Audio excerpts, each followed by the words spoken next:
Ahoy! Dune Patch 1.110 is out and the patch notes are massive. I want to focus on what are, in my opinion, the most important changes of this patch. We will start with a couple of changes that the devs have highlighted. Vehicles should now be easier to enter from different angles, which will hopefully also mean that we're less likely to get stuck under them, especially under the ornithopters.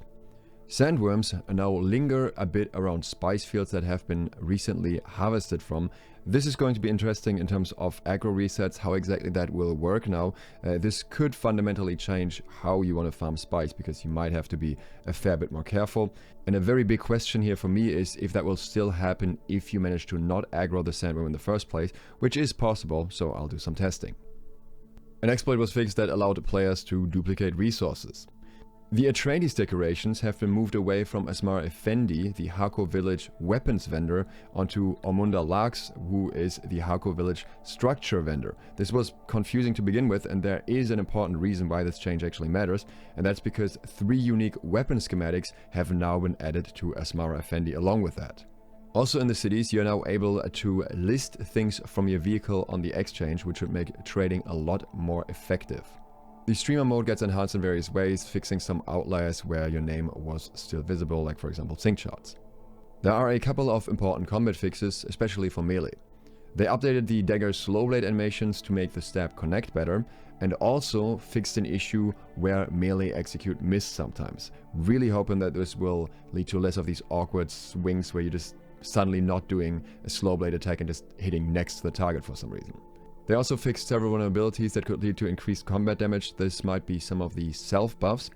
And they fixed an issue that could cause a block to be unusable if there was a certain condition of being close to walls. Also, melee attacks can no longer critical hit targets. I did not know that they were able to before. If you appreciate this condensed info, consider subscribing and clicking the bell. Now, when it comes to abilities, we're seeing a lot of changes.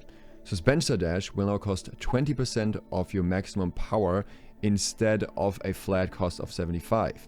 It says this allows the perk to be more usable across all tiers of power packs, while also making it more costly in high pressure combat situations. So Suspenser Dash, in my opinion, will still be strong, but 20% of your maximum power is obviously quite a significant portion, meaning you'll have to be a lot more conscious of when to use it now. Considering how strong it is in ground combat situation, as rare as those may be, it does make sense for this nerf to happen though. I was initially sleeping on Suspenser Dash, and thanks to someone in the comments pointing it out, I tried it out a bit more, and it ended up being extremely strong, often stronger than a normal dash, because you just have more other options to still use abilities, use attacks, since you're not draining your own stamina so much. The poise resistance on Thrive on Danger was reduced from 50% to 34% to avoid scenarios where poise resistance could go over 100% when combined with other effects. Fair enough. It is no longer possible to jump while under the effect of Crippling Strike, which I think also plays into Suspenser Dash, because I think otherwise you would be able to jump and use Suspenser Dash without any increased cost for doing that action. Anti-gravity fields now allow for stationary targets to get out rather than being locked into their initial zero velocity. However, when it comes to gravity fields, melee attacks within those will now cost a player to play the exhausted attack animation. The description of the range damage passive has been updated. It increases all damage with ranged weapons, not just darts. Likewise, the description of center of mass and marksman technique now indicate that the body damage also affects damage dealt to shields, which is quite important. There was a desync issue that could happen when using Weirding Step, causing players to be stuck in place, which is now fixed. The cooldown that you get when equipable abilities fail is now a universal 2.5 seconds. Players will no longer lose 1 skill point when respeccing their skill tree. Vehicles are also seeing some changes. The buggy camera has been improved a little bit when operating the turret. Ground vehicles now have a failsafe system against being stuck in a flipped state, which has caused them to spin on their head basically. For players in the same party, damage will be reduced to 25%, so a quarter of the original damage, when shooting with ornithopter rockets at each other. Quite significant when it comes to chasing, way less risk of damaging any teammates here. I'm not 100% sure if this will be a positive change, just because it allows groups of players to gang up on individual players even more, so we'll see how that goes. Scout Ornithopter thrusters have an increase in speed when being used in vulture mode now. So at the moment, if you turn on a thruster in vulture mode, it actually slows you down in some situations. And instead, they're saying now if you opt to forego inventory or other modules in favor of a thruster, you should have a speed advantage. Question to me is still, who does much with a thruster? There isn't really much benefit in heading out and farming any of the current resources with a thruster, just based on how heavy all of the late game resources are.